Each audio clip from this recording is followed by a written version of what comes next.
नमस्कार, मी प्राध्यापक मिलिंद गायकवाड. यश अकॅडमीमध्ये आपलं मनःपूर्वक स्वागत. आज आपण या व्हिडिओमध्ये थोडीशी वेगळी चर्चा करणार आहोत की फेरी क्रमांक 1मध्ये काही विद्यार्थ्यांना कॉलेज मिळालेलं नाही आहे, काहींना मिळालेलं आहे परंतु प्रवेश रद्द करायचा आहे. काही कारणं असू द्या, परंतु त्यांच्या मनामध्ये एक शंका आहे की पुढचा जो राऊंड येणारा आहे, फेरी क्रमांक 2, नियमित फेरी क्रमांक 2, त्याचं शेड्यूल जे असणार आहे ते 5 जूनला डिक्लेअर होणार आहे आणि 6 जूनला रिक्त जागा जाहीर होणाऱ्या आहेत, हे आपण लक्षात घ्या. आता यामध्ये ज्यावेळी ते शेड्यूल्ड डिक्लेअर होणार आहे त्यावेळेसच तुम्हाला, जर का आपण प्रवेश घेतला नसेल तर आपण शाखा बदलू शकता. त्यामध्ये कोणत्याही प्रकारची अडचण येत नाही. पण प्रवेश घेतला असेल आणि रद्द केला असेल तर म्हणजे तो क्लिअर रद्द झाला, त्यामुळं पुन्हा तुम्ही पुढच्या फेरीमध्ये प्रवेश रद्द केला असल्यामुळं तुमचा प्रवेशच नाही, त्यामुळं पुन्हा तुम्ही शाखा बदलून दुसऱ्या शाखेसाठी प्रयत्न करू शकता. आणि फॉर्म नंबर 2 असणार आहे, अर्ज भाग 2 ऑप्शन फॉर्म, तिथं मात्र तुम्हाला सगळे पूर्वीचे कॉलेजेस डिलीट करावे लागतील किंवा ॲटोमॅटिक डिलीट झालेले कदाचित पाहायला मिळतील. तिथं पुन्हा तुम्हाला जी साईड तुम्ही घेणार आहात स्ट्रीम वेगळी, त्याची कॉलेजेसची नावं 1 ते 10 तुम्हाला प्राधान्यक्रम द्यावे लागतील. म्हणजे इथं प्राधान्यक्रम हा तुम्हाला फॅकल्टी जे बदल असेल त्याचा द्यावा लागेल. पण इथं काही असे विद्यार्थी असणारे आहेत की ज्यांना प्राधान्यक्रम 2 ते 10 मिळाले आहे, परंतु कॉलेजमध्ये कॉलेज आम्हाला प्रवेश घ्यायचा नाही. पण अशा पाल्याने आणि पालकांनी सुद्धा कॉलेजमध्ये जाऊन त्यांना सांगा की आम्ही प्रवेश घेत नाही, प्रवेश नाकारतोय म्हणून. नकार कळवा.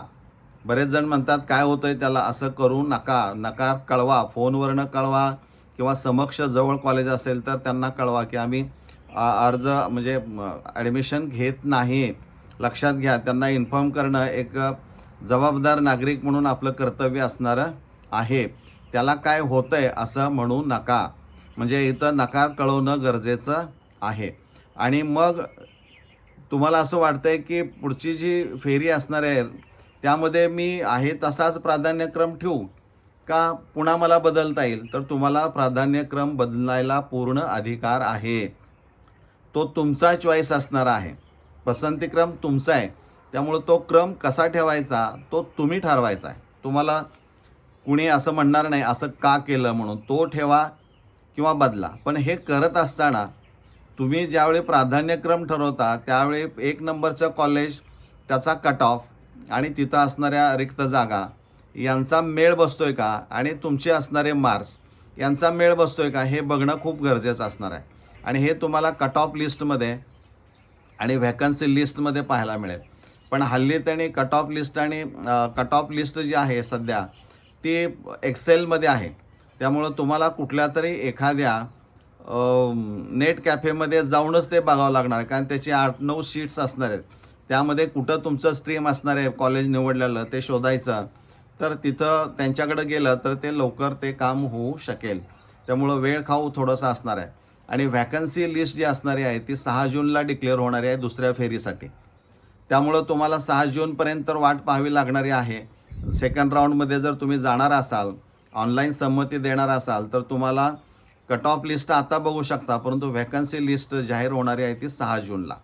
त्यामुळं कट ऑफ लिस्ट किती मार्काला ते तुमच्या प्रवर्गातलं त्या कॉलेजला मार्काला बंद झालेलं आहे आणि तिथं रिक्त जागा किती आहेत तुमच्या प्रवर्गाच्या आणि तुमचे गुण, या तिघांचा मेळ घालून तुम्ही प्राधान्यक्रम ठरवायचा आहे. म्हणजे तुम्ही प्रवेश घेतला नसेल तर शाखा बदलायला मुभा आहे, कोणतीही अडचण नाही. आणि पसंतीक्रम अर्ज भाग 2मध्ये जो उच्च माध्यमिक विद्यालयाचा प्राधान्यक्रम द्यायचा आहे तिथंही तुम्हाला तुमचा चॉईस आहे, तुम्ही बदलू शकता, आहे तसं ठेवू शकता. पण त्यासाठी 2 गोष्टी माहीत पाहिजेत, व्हॅकन्सी लिस्ट आणि कट ऑफ लिस्ट.